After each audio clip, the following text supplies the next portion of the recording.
Shalom Sobat Muda Hope Channel Indonesia di mana saja Anda berada. Kita bertemu kembali dalam program diskusi Sekolah Sabat. Sebuah diskusi pembelajaran Alkitab yang sepanjang triwulan keempat tahun 2020 membahas mengenai pendidikan. Dan saat ini kita sudah masuk di pelajaran 8 dengan judul Pendidikan dan Penebusan. Seperti biasa di studio sudah hadir sahabat yang akan menemani kita berdiskusi dan akan memperkenalkan diri. Serta pertanyaan hari ini adalah, waktu kecil takut dimarahin orang tua karena apa? Silakan. Shalom, nama saya Narman Tambunan dari Jemaat Jamrut. Kalau ditanya waktu kecil, takut dimarahin orang tua karena apa sih? Kebanyakan karena takut waktu di gereja gitu ya kan. Emang anak pendeta kan punya, istilahnya punya, kalau papaku bilang, ini anak pendeta tuh harus jadi contoh buat anak yang lain. Cuman kan karena masih kecil, terus maunya bebas gitu kan, maunya kemana-mana. Itu kalau sudah dilihat papa, terus sekali sudah tidak diindahkan peringatannya, udah itu kena disiplin tuh biasanya. Oke, baik, terima kasih. Ini masih berkaitan sama pelajaran kita pekan lalu berarti ya, tentang perbaktian. Nah, oke, terima kasih Norman. Kita juga sudah bersama dengan narasumber kita, Pendeta Leroy Pakpahan, Gembala Jemaat Gereja Masih Advent Hari ke-7. Shalom Pak Pendeta. Ya, salam semuanya. Kalau Pak Pendeta dulu waktu kecil, takut dimarahin karena apa Pak Pendeta? Nah, itu dia masalahnya ya, takut. Saya tidak terbatas sekali memori saya untuk mengingat seperti apa bapak saya marah ya. Tapi memang dia pernah marah, dia pernah marah dan itu menakutkan ya. Karena bapak saya ini marahnya aneh ya. Hanya dilihat saya sudah takut saya. Dan biasanya itu ya biasalah ya, antara kakak beradik ya, tidak akur. Nah kemudian dia marah. Nah biasanya dia akan ucapkan satu kata yang cukup menyakitkan ya, cukup menyakitkan di hati. Walaupun mungkin bagi orang kok gitu aja terus gimana? Dan kita menangis. Khususnya saya melankoli orang, jadi sangat sakit saya rasa ya. Jadi jangan sampai buat dia marah, karena saya tidak mau dengar kata yang nggak enak begitu ya, kata yang nggak enak. Yang walaupun mungkin bagi orang nggak seberapa, tapi bagi saya itu seperti permusuhan antara saya dengan dia gitu ya. Saya tidak mau bermusuhan dengan dia. Ya, terima kasih. Oke, baik, terima kasih Bapak Pendeta. Seru juga nih kayaknya masa kecilnya Bapak Pendeta. Kita akan mulai diskusi kita. Dan untuk ayat hafalan serta doa akan dibawakan oleh Norman. Hafalan kita terdapat dalam 2 Timotius 3 ayat 16.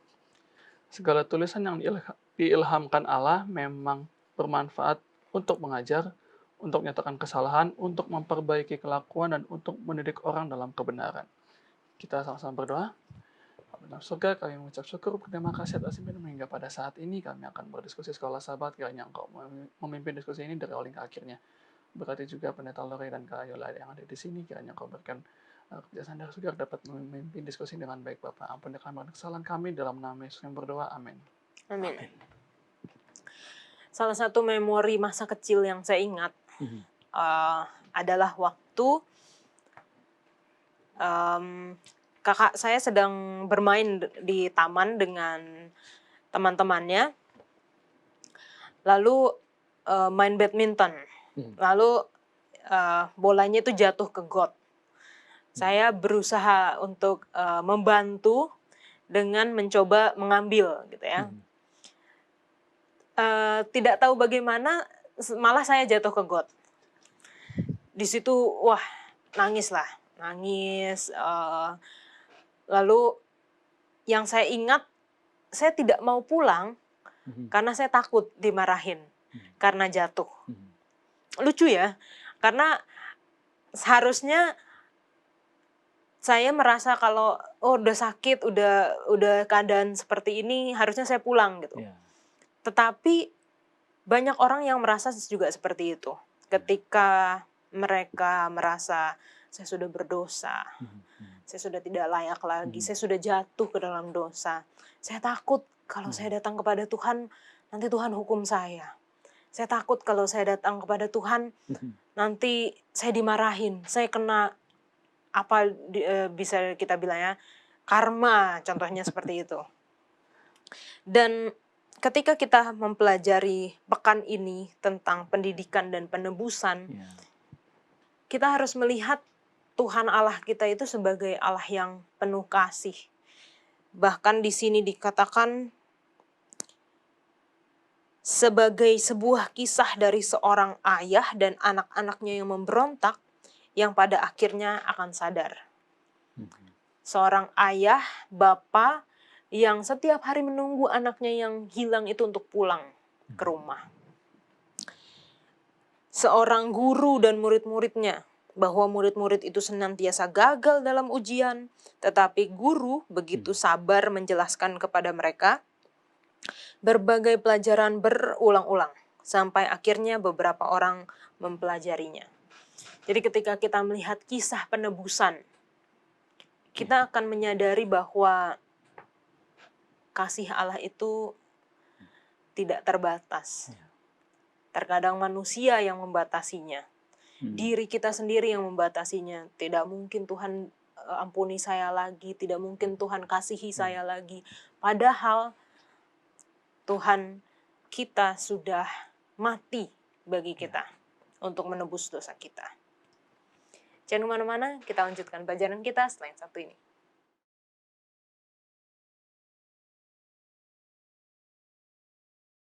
Termasuk di pelajaran pertama, pelajaran hari Minggu. Silakan Norman. Hari Minggu judulnya Menurut Gambar Allah. Nah, ini cukup menarik sih. Kenapa? Karena kalimat gambaran Allah ini sendiri penafsirannya apa sih ya, menarik banyak inilah para penafsir Alkitab gitu kan. Karena kan ada yang bilang ini maksudnya gambar Allah itu adalah kalau ada orang bercermin, nah seperti itulah gambaran Allah. Tapi ada lagi yang mengatakan bahwa enggak, gambaran Allah itu maksudnya lebih kepada sifat, lebih kepada tingkah laku dan sifatnya gitu, enggak plek-plekan seperti cermin.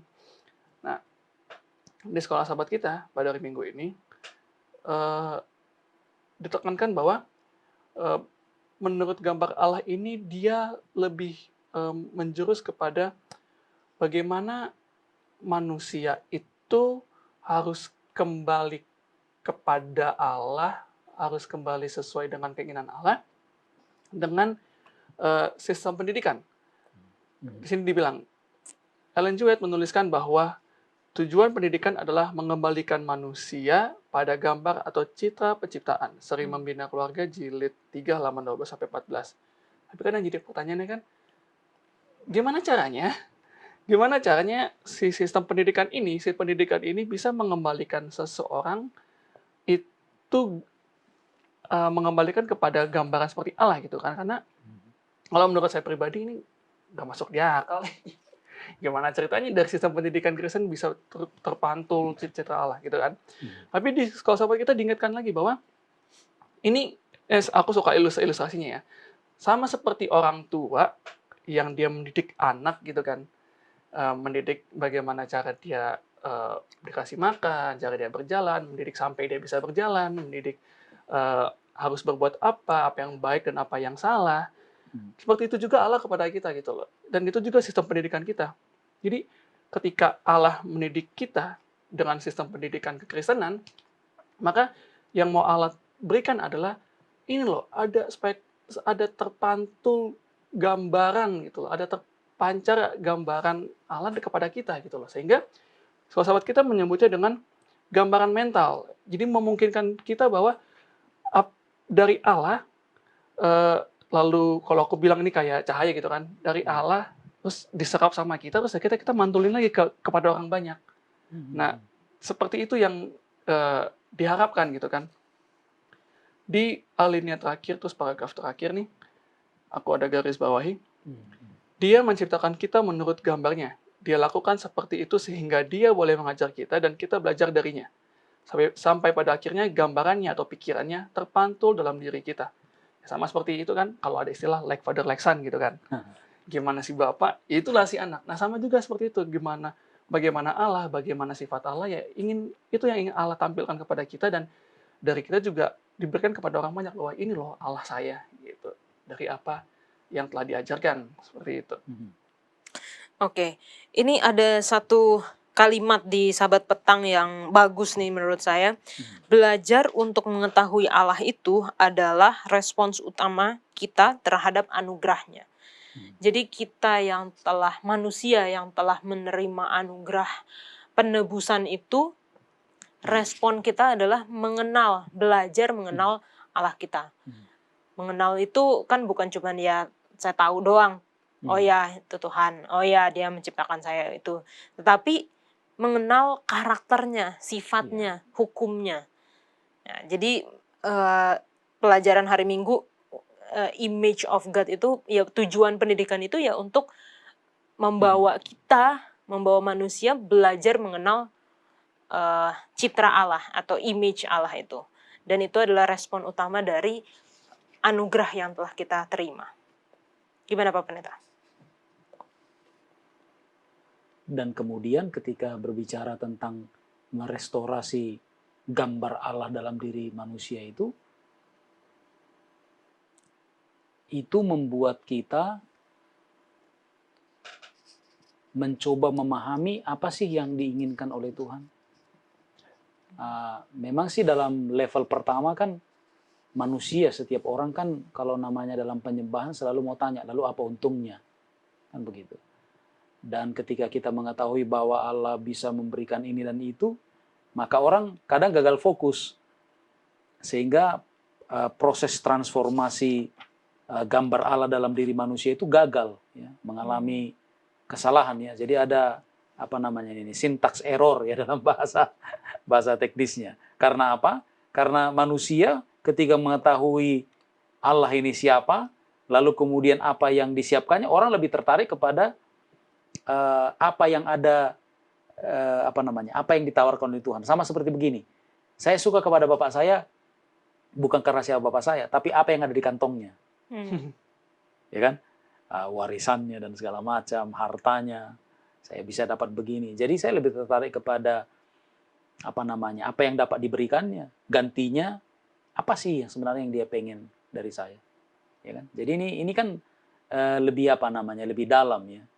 Nah, sama seperti orang kemudian bersahabat dengan seorang yang lain, apa yang dipikirkan, kan begitu. Banyak kali orang ketika mencari sahabat, dia mencari kalau boleh sahabat saya itu mengerti saya. Bagaimana kalau dibalik? Saya mau bersahabat dengan dia karena saya pengen baik sama dia. Itu jadi dibalik, ya. Jadi tidak egois definisi kita atau pencarian kita. Demikian juga dengan kepada Allah, ya. Nah, itu yang image, ya. Jadi sehingga kemudian mental image itu terjadi karena Allah ini peduli, maka kita pun peduli. Ya, artinya sifat-sifat luhur, ya, dari Allah itu, itulah image itu. Terima kasih. Saya jadi ingat Pak Pendeta, kalau sudah ada kasih yang berkaitan di dalam hubungan itu, bukan lagi apa yang akan saya dapatkan, tapi apa yang dapat saya berikan. Gitu ya Pak Pendeta, ya? Benar. Jadi hubungan kita dengan Allah itu juga seperti itu. Kalau kita masih mau bertanya, apa yang Tuhan bisa kasih buat saya, apa yang Tuhan bisa kasih buat saya, itu belum kuat berarti kasihnya, mungkin ya Pak Pendeta. Dan lagian memang eksistensi kita saja, kita berutang dengan dia, kan, kepadanya. Kan eksistensi, keberadaan kita ini, being kita ini, kan kita berutang. Jadi berutang kita kepadanya. Jadi artinya itu sudah pastilah, artinya Allah pasti memberikan. Karena memang hidup kita ini saja adalah pemberian dari Dia. Nah, kenapa harus gusar untuk bicara tentang beri lagi nih, ya. Tapi gantinya kita tukar bahwa saya memberikan. Bukan dalam arti bahwa itu layak untuk membayar semua yang diberikannya. Tapi itulah tindakan worship itu, tindakan ibadah. Memberikan kepada Allah. Pelayanan, hidup, pemikiran, dan segala macamnya. Sehingga kita jadi serupa dengan Dia. Itulah gambaran itu. Baik, terima kasih Pak Pendeta. Jangan kemana-mana, kita lanjutkan setelah yang satu ini.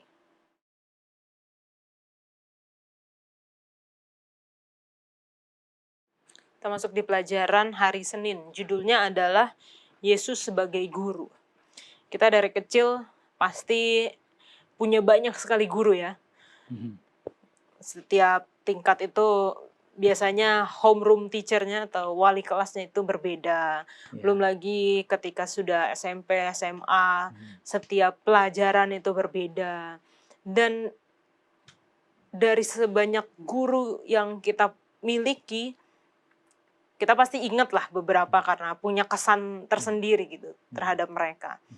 Namun di hari Senin ini kita belajar Yesuslah guru dari semua guru gitu.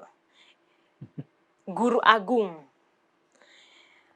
Alkitab banyak istilah untuk menggambarkan mengenai Yesus. Dikatakan anak Allah, Mesias, anak manusia, juru selamat, penebus, Tuhan, anak domba Allah. Tetapi bagi murid-muridnya yang 3 tahun bersama-sama dengan dia, mereka menyebutnya sebagai rabi atau tuan, master, atau bisa kita sebutkan juga dengan guru. Ya. Dan bahkan di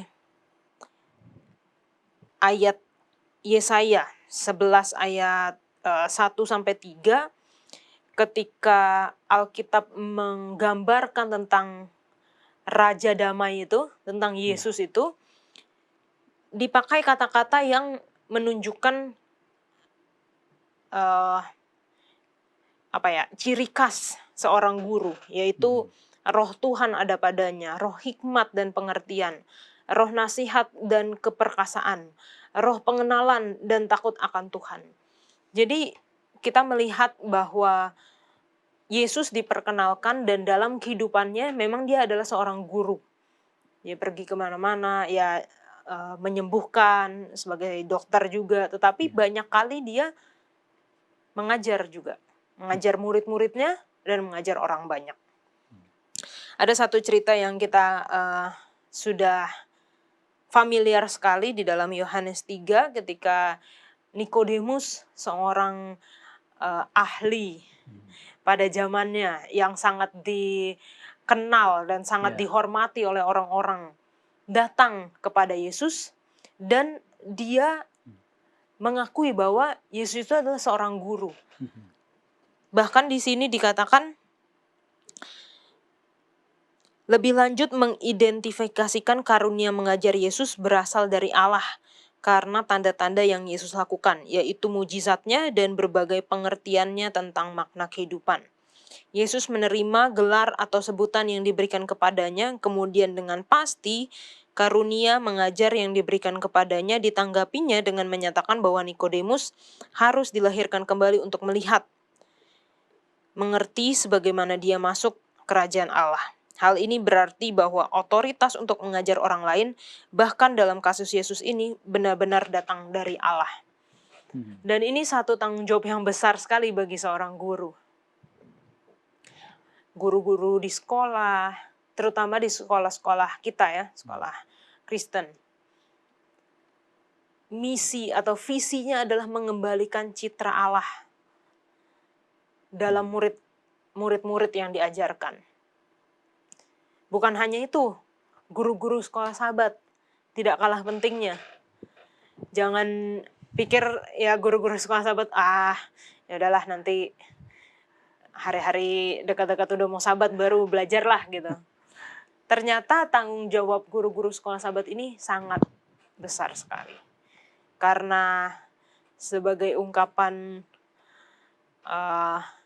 guru apa berdiri, ya murid apa berlari gitu. Jadi ya memang murid-murid akan mencontoh gurunya. Seperti yang Norman tadi bilang, ketika image of God, gambar Allah itu terpancar di dalam, memancar kepada kita dan kita memancarkan kembali, itulah yang dilihat oleh murid-murid. Itu yang dilihat oleh anak-anak kita, itu yang dilihat oleh orang-orang yang ada di sekitar kita. Silakan Pak Pendeta. Saya belum buat survei untuk ini ya, tapi saya hanya observasi sekilas tentang sekolah Sabat contohnya ya. Sekolah Sabat di gereja-gereja yang atmosfer diskusinya adalah seperti perdebatan. Tapi jangan tersinggung ya, khususnya yang ada di rumah sekarang. Ini cenderung melahirkan anggota-anggota orang-orang muda yang kemudian nanti menjadi pelayan-pelayan di gereja, orang-orang yang juga suka debat. saya juga adalah orang yang dilatih untuk berdebat. Ya. Jadi kalaupun salah tapi argumen kuat, jadi akhirnya bisa menang. Tapi itu bahaya, bukan? Jadi sebagai guru sekolah sahabat, maka hati-hati, jangan sampai argumen-argumen ini justru malah melahirkan bukan kuat doktrinnya, bukan, tapi jago debatnya begitu ya, suka berdebat begitu, suka kritik jadinya. Sudah benar begitu ya. Suatu kali dalam sebuah diskusi seorang pengajar ya, karena dia diminta, karena ini bergantian ngajarnya. Ini apa namanya? Advanced Bible Study ini ya, tapi sekolah sahabat tetap namanya. Jadi berbagai latar belakang ya. Rata-rata mereka itu sudah punya gelar master ya. Master ke atas. PhD banyak di sini. Jadi ya begitulah.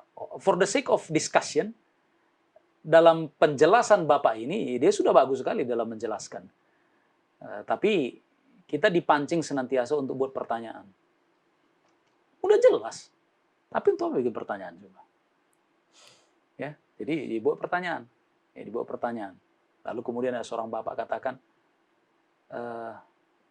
pertanyaan ini disampaikan hanya untuk memperkenalkan kepada kita. Gantinya dia bilang untuk mempertajam kritik ya, jadi pemikiran kritik untuk menyatakan kepada kita bahwa kita adalah orang bodoh.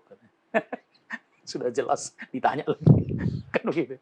Jadi hanya for the sake of debate ya. Jadi jangan seperti itu ya, karena apa yang kita buat itu juga akan terjadi akan menjadi bahaya bagi orang lain yang kita didik kan begitu. Itu sebabnya jangan heran ketika misalnya di gereja muncul banyak perdebatan, semuanya diperdebatkan ya, masalah potluck saja didebat dan segala macam. Karena apa? Mungkin ini ada pelatihan yang luar biasa dibuat di sekolah sahabat ya. Yang sesuatu yang sudah jelas ya jelas ya amin begitu ya. Ini debat dan segala macam ya. Nah, hanya untuk buat enak-enak begitu ya, supaya enak dan diskusi mengalir, otak berpikir begitu. Padahal akibatnya kita nggak tahu. Itu luar biasa, berikan impak kepada orang-orang muda, anak-anak bahkan ya, sehingga mereka jadi jago-jago debat. Ya. Di kampung ada orang bertengkar, ya. Jadi berantem itu anak-anak. Nah, ini ceritanya benar ya. Tapi saya lupa lokasinya di mana ya. Tapi di Indonesia. Lalu bertengkar begitu. Rupanya anak-anak ini berantem segala macam. Datang orang tua masing-masing dilerai. Ya. Lalu mereka bilang begini, jangan bertengkar seperti disebut agama. Ya, agama. Wah ini kan bahaya ya. Jadi teladan yang terbalik ya. Jangan sampai seperti itu ya. Dikenal karena suka bertengkar atau berdebat di gereja. Baik, terima kasih Pak Pendeta. Jangan kemana-mana, kita lanjutkan setelah yang satu ini.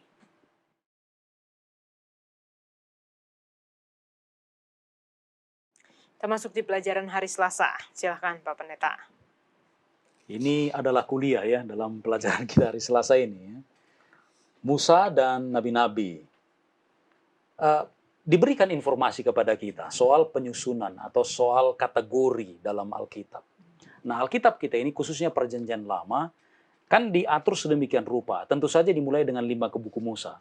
Ini yang utama, luar biasa ya. Kemudian ada Yosua dan seterusnya. Lalu ada nabi besar. Nabi besar maksudnya bukan badannya besar, tapi tulisannya lebih panjang ya. Baru masuk nabi kecil. Dan ya kita tahu ditutup dengan Maleakhi kan begitu. Tapi susunan di Hebrew Bible ini berbeda ya. Jadi Alkitab Ibrani ini maksudnya bukan surat Ibrani ya, tetapi Alkitab Ibrani dalam pengertian Perjanjian Lama untuk orang Israel ini dibagi sebenarnya dengan cara yang sangat sederhana, lebih sederhana daripada cara orang Kristen membagi Perjanjian Lama. Ya. Jadi itu hanya dalam 3 bagian, ya. Dimulai, jadi ini semacam 3 huruf ya, 3 huruf Ibrani ya.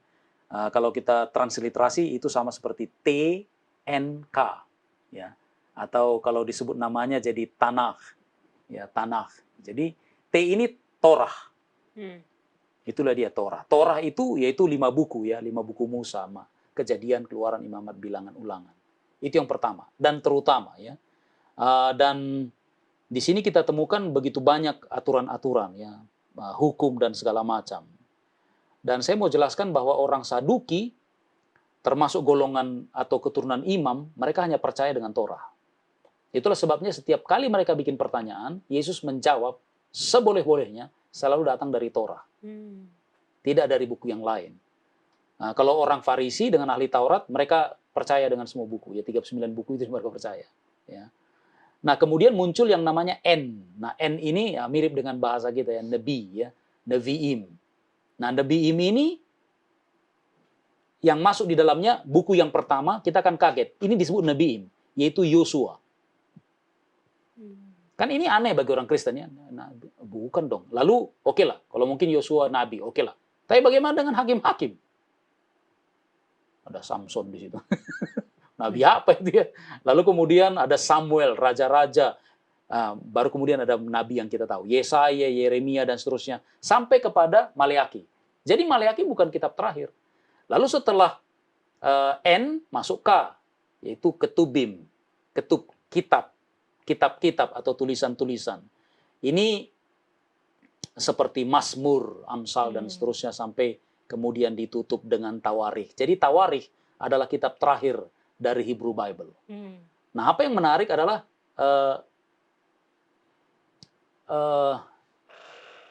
Yosua atau hakim-hakim. Ini disebutkan Nevi'im. Nah, kalau kita coba analisa, ini berarti begini. Ini adalah sejarah yang dinubuatkan.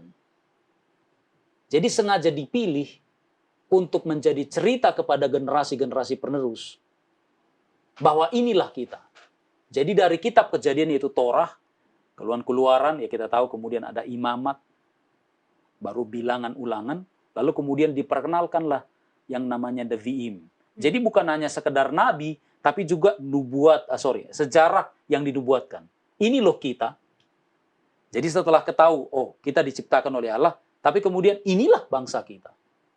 Jadi mereka tahu, oh inilah kita. Dan kemudian mau kemana kita. Lalu kemudian masuk kepada Ketubim ini, maka mereka belajar. Oh ini loh contoh-contoh. Mereka yang menurut kepada Tuhan dalam peringatan-peringatannya, dalam pengajarannya, ini loh hasilnya. Sukses. Tapi sukses di sini dalam definisi surga ya. Bukan definisi yang lain ya. Lalu kemudian mana yang kemudian gagal, lalu akibatnya seperti ini.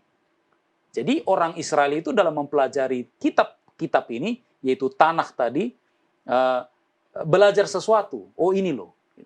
Dan kita bersyukur orang Kristen ya, karena kita kemudian dapat Gospels ya, atau Injil, yang syarat dengan materi pendidikan yang dibentangkan oleh Yesus Kristus.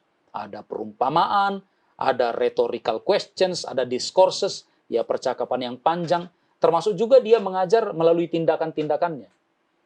Istilahnya dengan senyumnya kita belajar sesuatu ya. Hanya dia menampilkan muka seperti apa, orang belajar dari situ ya.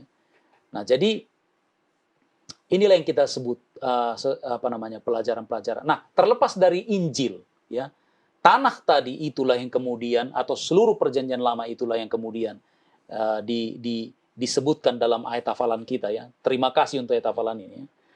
Dalam 2 Timotius 3:16 bahwa tapi saya suka untuk menerjemahkannya dengan cara lain ya.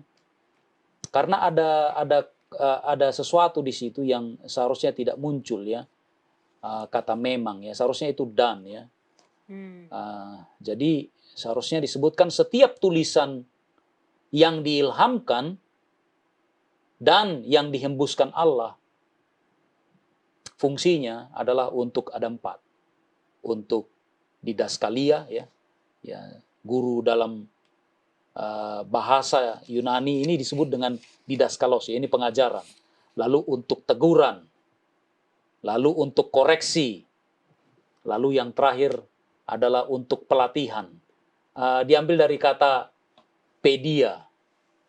Dari situ kemudian muncul kata pediatrik. Apa ini? Berhubungan dengan apa namanya?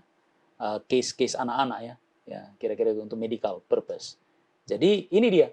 Jadi ada satu set yang komplit untuk mengajar. Jadi bukan hanya Torah mengajar, tapi juga Nevi'im, juga Ketubim. Dan orang Kristen bersyukur karena ada gospel juga. Langsung hidup dari Rabi Agung itu diperlihatkan, dipertontonkan. Pengajarannya disampaikan. Maka kita kemudian melihat, oh beginilah konteks yang seharusnya saya dapatkan. Inilah yang saya harus lakukan. Jadi menarik sekali ya. Semua tulisan yang diilhamkan dan dihembuskan Allah ini berguna untuk ini, untuk ini. Tapi saya mau katakan, mau tekankan bahwa kecuali ini dibaca, kecuali ini direnungkan, kecuali ini diterapkan, nggak ada gunanya juga. Ya. Hanya untuk ya pengetahuan saja. Jadi panggilan kepada kita adalah ya baca, pelajari, terapkan, maka itu sangat berguna. Ya. 4 hal tadi itu didapatkan. Ya. Terima kasih. Terima kasih Pak Pendeta, luar biasa penjelasannya. Jadi ada pengetahuan-pengetahuan baru, tapi kembali lagi harus Dibaca. dibaca dan diterapkan. Jangan kemana-mana, kita akan kembali lagi setelah yang satu ini.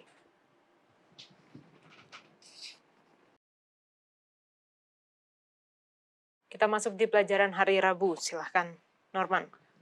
Hari Rabu judulnya Pria dan Wanita Bijaksana. Ini cukup menarik sih pelajaran ini karena dibuka dengan kata-kata seperti sekolah, belajar itu, pendidikan itu nggak ada di Alkitab gitu kan, nggak ada di Perjanjian Lama tuh nggak ada. Sekolah, belajar itu tuh istilah asing bagi mereka. Karena homeschooling. Iya, karena homeschooling. Yang ada tuh hikmat dan kebijaksanaan yang mereka punya. Kalau di sekolah sahabat kita dijelaskan, hikmat itu lebih mirip dengan pendidikan modern, dengan pendidikan kita gitu kan. Jadi apa yang kita pelajari itu adalah apa yang kita dapatkan dari orang tua kita, dari guru, dari imam-imam gitu kan. Sementara kebijaksanaan, nah itu yang pelajarannya itu seumur hidup gitu loh. Sepanjang hidup harus dipelajari kebijaksanaan. Nah, kebijaksanaan sendiri di sini dibagi jadi 2. Yang pertama ada sisi praktisnya, yang kedua ada sisi teoritisnya. Sisi praktis itu yang kayak di Amsal 6 ayat 6 sampai 8 yang belajar dari semut gitu kan. Semut ketika musim panas dia mau bekal makanannya disimpan untuk persiapan musim dingin. Nah, itu sisi praktisnya. Sementara dari sisi teoritisnya adalah Amsal 1 ayat 7. Takut akan Tuhan adalah permulaan pengetahuan, tapi orang bodoh menghina hikmat dan didikan. Yang bikin saya makin senang nih dengan pelajaran yang Rabu ini adalah di sini dijelaskan kebijaksanaan membantu kita hidup secara bertanggung jawab dan untuk kepentingan orang lain. Itu juga membantu melindungi kita dari kemalangan dan ketidakberuntungan. Ini memang karena kebijaksanaan itu ya seumur hidup gitu kan, sepanjang hidup kita belajar. Kalau salahnya A, ya udah diperbaiki, jangan sampai salah A lagi. Terus kalau ada yang baik segala macam dengan segala pengalaman yang kita miliki, ya maka kita hidup based on dari pengalaman kita. Ya. Ada yang satu aku garis bawahi di sini. Kebijaksanaan tidak bisa menjawab segala pertanyaan yang mungkin kita ajukan, tetapi itu memungkinkan kita untuk dapat merasa puas dengan apa yang kita ketahui sambil terus mencari apa yang masih belum diketahui. Dan ini jadi sebuah proses yang proses yang unik, proses yang baik, di mana kalau kita ingin mencari tahu Tuhan kan butuh kebijaksanaan di sana, butuh pengalaman di sana. Di mana kita bisa belajar, kita bisa mengenal Tuhan lebih dalam, ya itu melalui proses-proses itu, melalui masa-masa lalu dan hadirnya kebijaksanaan di sana. Menurut Yeremia 18 ayat 18, peranan guru yang bijaksana dianggap setara dengan peranan imam dan nabi.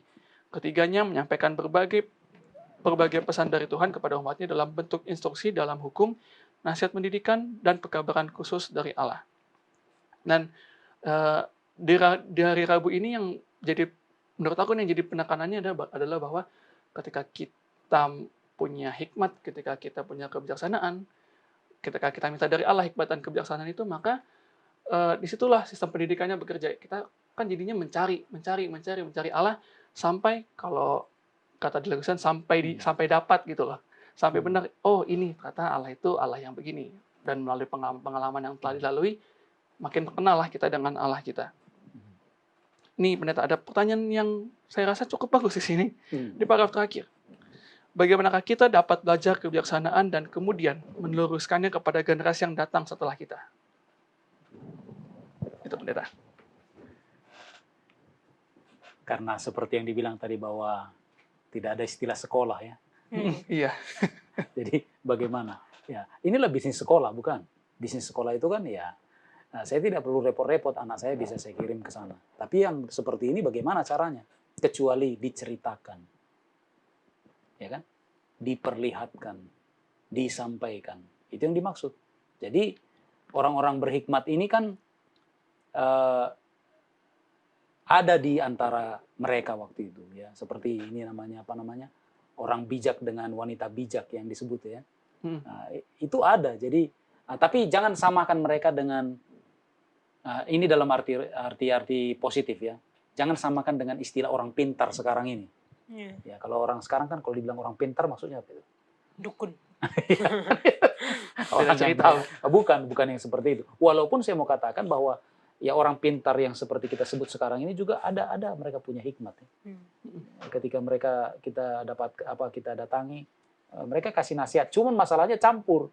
Jadi hati-hati ya. Jadi jangan pernah ke sana ya, karena mereka campurkan kebenaran dengan kekeliruan. Nah, jadi pertanyaan Norman tadi bagaimana caranya? Nah, itu tadi seperti Salomo misalnya dalam kitab kita Amsal dia sebut ya belilah hikmat dan jangan pernah dijual. Ya, atau berikan telingamu, berarti kan mendengar, ya kan? Lihatlah hikmat, katanya kan? Lihat hikmat berseru-seru di jalan ya. Dilihat, berarti kita lihat, kita perhatikan, kita berikan effort untuk menyaksikannya. Ya.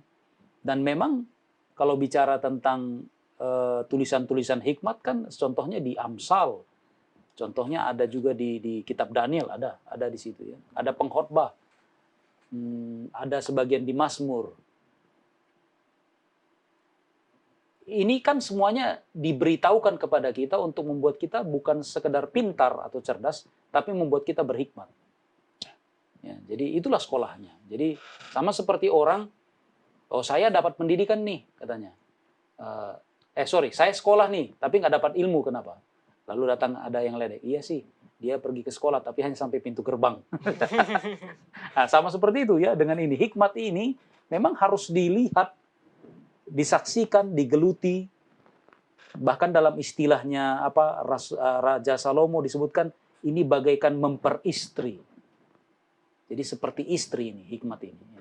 Jadi itulah dia. Jadi kita hidup bersama dengan dia. Dia ada dalam diri kita, dia ada dalam hidup kita. Mau kemanapun kita selalu bawa dia. Jadi seperti itu. Jadi bagaimana caranya? Yes, seperti itu. Bicarakan. Nah, saya tidak tahu berapa banyak kita yang suka duduk-duduk bersama dengan orang-orang tua di gereja kita. Ya. Saya pernah melayani di Jemaat Jatinegara, ada beberapa orang tua yang fasih bahasa Belanda masih. Ya. Mereka itu fasih bahasa Belanda. Ya. Dan mereka bangga dengan bahasa itu. Ya. Nah, bahasa Inggris kecil kan. Bahasa Belanda. Jadi kalau kita bicara sama dia, saya suka dengar hikmat dari mereka. Dan ada satu orang mereka itu yang menjadi instruktur yoga pada zaman Presiden Soekarno. Banyak hikmat yang mereka dapatkan, yang mereka berikan. Asal kita mau dengar. Oh begitu ya, oh begitu. Mereka jelaskan semuanya. Begini caranya, ini dia. Oh luar biasa. Ya. Jadi akhirnya yang dibilang itu kayaknya ada di Alkitab ya. Tapi jadi lebih clear ya ketika mereka sebutkan itu. Oh ini maksudnya kata-kata dalam Alkitab ini rupanya. Nah, kira-kira begitu. Terima kasih. Oke, baik. Terima kasih Pak Pendeta. Kita akan kembali lagi setelah yang satu ini.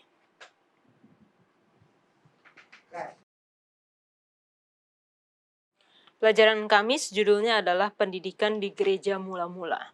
Kalau kita lihat murid-murid Yesus bersama dengan dia selama 3,5 tahun. Bisa dibilang mungkin itu waktu-waktu SMA ya. Atau kuliah, kalau kuliahnya cepat gitu, 3,5 tahun.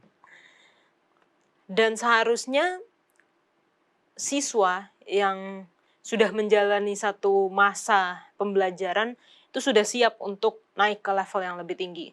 Atau sudah siap untuk dilepas lah istilahnya.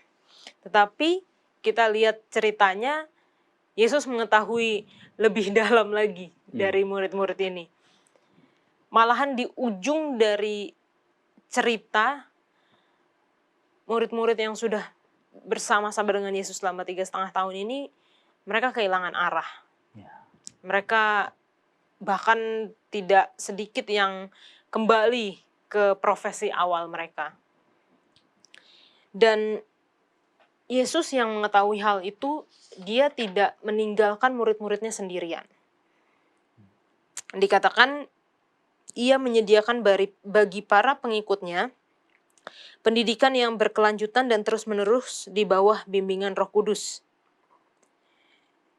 Guru atau pembimbing itu diidentifikasikan sebagai penghibur atau pembela, yang dalam bahasa Yunani parakletos.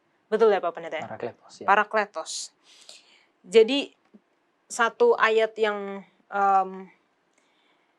terkenal juga yaitu di Yohanes 14 ayat 6 Yohanes 14 ayat 16 dikatakan, aku akan memberikan kepadamu seorang penghibur, yaitu pembela, atau bisa dikatakan di sini sebagai guru. Ia dikenal sebagai roh kebenaran, sementara Roh Kudus tidak diidentifikasikan sebagai pendidik. Pekerjaan roh tentunya bersifat mendidik, terutama karena berkaitan dengan mencari dan menemukan kebenaran. Jadi kita lihat bahwa zaman sekarang, walaupun kita tidak bersama dengan Yesus secara fisik, bahkan murid-murid yang bersama dengan Yesus secara fisik aja setelah ditinggalkan diberikan penolong, diberikan guru, diberikan penghibur. Begitu juga dengan kita saat ini. Kalau tadi kita belajar mengenai hikmat, mengenai kebijaksanaan, dengan kita melihat, dengan kita mendengar, mencontoh, membaca, kita dibantu juga dengan Roh Kudus itu. Yang mengingatkan, kan tugasnya Roh Kudus adalah mengingatkan kan, akan apa yang kita pernah baca, akan apa yang kita pernah dengar, akan apa yang kita pernah lihat, teladan. Dan pendidikan gereja mula-mula ketika Paulus pertama kali datang ke Korintus, ia tidak membicarakan apapun yang lain kecuali mengenai Yesus Kristus dan penyalipannya. Jadi yang dikatakan atau yang diajarkan Paulus kepada orang-orang yang baru dia temui adalah mengenai Yesus. All about Jesus. Tapi setelah itu, orang-orang Kristen yang baru ini dewasa secara rohani, Rasul Paulus kembali lagi untuk mengajar mereka tentang hikmat. Hal-hal yang disembunyikan Allah sebelum dunia dijadikan, bahkan hal-hal yang lebih mendalam tentang Allah. Semuanya ini dipelajari di bawah tuntunan Roh Allah ketika Allah bergabung dengan roh para pelajar. Jadi kita bisa melihat bahwa bahkan untuk saat sekarang ini masih relevan. Bahwa Roh Kudus menuntun kita untuk menemukan kebenaran dengan apa yang kita baca, apa yang kita dengarkan, apa yang kita lihat, apa yang kita pelajari. Begitu ya Pak Pendeta, silakan. Jadi kalau kita tarik benang merah, kita sudah punya tadi Tanakh ya, Torah, kemudian Nevi'im, baru Ketubim, Perjanjian Lama, semuanya memberikan edukasi. Nah sekarang kita masuk, belum yang ini ya, tapi yang kemarin, bahwa Yesus kemudian menjadi guru, dia guru. Tapi setelah Yesus, dia menjanjikan juga penghibur yang lain ya, Parakletos tadi. Tapi jangan lupa juga bahwa Yesus juga disebut Parakletos ya. Contohnya di 1 Yohanes 2:1 ya. Nah, itu kata pengantara di situ, seorang pengantara pada Bapa itu mengambil kata Parakletos. Nah, artinya dia ada di samping orang ya. Artinya for the sake of somebody, untuk benefitnya seseorang itu. Jadi kemudian Roh Kudus ini memberikan keterangan, memberikan penjelasan, memberikan semacam iluminasi terhadap apa yang sudah dipelajari. Tolong digarisbawahi itu. Karena apa? Karena ada orang katakan, ya yang penting Roh Kudus nanti akan beritahu, tapi dia nggak mau belajar. Mau mengingatkan apa nggak ada yang dipelajari. Nah itu namanya vision, itu namanya dreams. Kalau ini tidak, ini sesuatu yang kita baca, lalu Roh Kudus menerangi pikiran kita. Oh maksudnya begini. Nah jadi jangan sampai salah kaprah ya. Oh, yang penting saya mau terima dari Roh Kudus saja. Itu lain namanya. Ada cara seperti itu. Roh Kudus juga bisa membuat orang jadi mengenal kebenaran tanpa seperti membaca tuh. Tapi itu jadi lain. Yaitu namanya channelnya lain. Berarti ini seperti misalnya mimpi, penglihatan dan yang lain. Tapi yang kita bicarakan sekarang adalah nilai edukasi. Ya. Bagaimana apa yang kita pelajari itu tadinya kita rasa itu hanya sekedar A. Tapi oleh karena kuasa Roh Kudus maka kita tahu, oh ternyata itu bukan A. Itu maksudnya alfa. Artinya Yesus adalah yang pertama, kira-kira begitu. Tapi bukan hanya Roh Kudus rupanya yang bekerja di dalam jemaat mula-mula, tapi juga rasul-rasul. Contohnya Rasul Paulus. Luar biasanya juga anggota jemaat. Hmm. Jangan pernah lupa ini. Anggota jemaat juga ada memberikan semacam informasi-informasi yang mengedukasi. Bahkan mengedukasi yang justru bukan levelnya, tapi di atasnya. Jadi anggota jemaat mengajari pendetanya. Contohnya dalam kasus Priscilla dan Aquila, masih ingat itu? Yeah. Ada Apollos, the silver tongue. Jago sekali bicara. Bagus sekali. Lebih bagus barangkali daripada Paulus. Tapi orang ini kemudian dipanggil setelah mungkin ya bikin semacam seminar dia atau khotbah. Dipanggil ajak makan dulu ya ke rumah Priscilla dan Aquila, lalu kemudian mereka berdua mengajari orang ini jalan Tuhan. Ya, jadi jalan yang lurus itu. Jadi mereka beritahu, ini dia. Lalu akhirnya dia lebih baik lagi. Bayangkan, pengajaran bukan? Jadi menarik ini. Jadi ketika gereja mula-mula juga menerapkan nilai edukasi ya, jadi mengajari orang, maka bukankah itu yang sedang kita lakukan? Itulah sebabnya the best program mungkin nggak usah dibilang the best ya, nanti kena departemen lain marah nanti ya. Bahwa sekolah sahabat adalah apa katanya? Jantung gereja. Ya kan? Belajar kita di situ. Belajar. Jadi orang Advent rupanya kelas juga dari sahabat gitu ya. Cuman bukan sekolah, tapi sekolah sahabat namanya ya. Jadi nggak dilarang ya. Terima kasih. Oke, baik. Terima kasih Bapak Pendeta. Jangan mana-mana, kita akan lanjutkan setelah yang satu ini.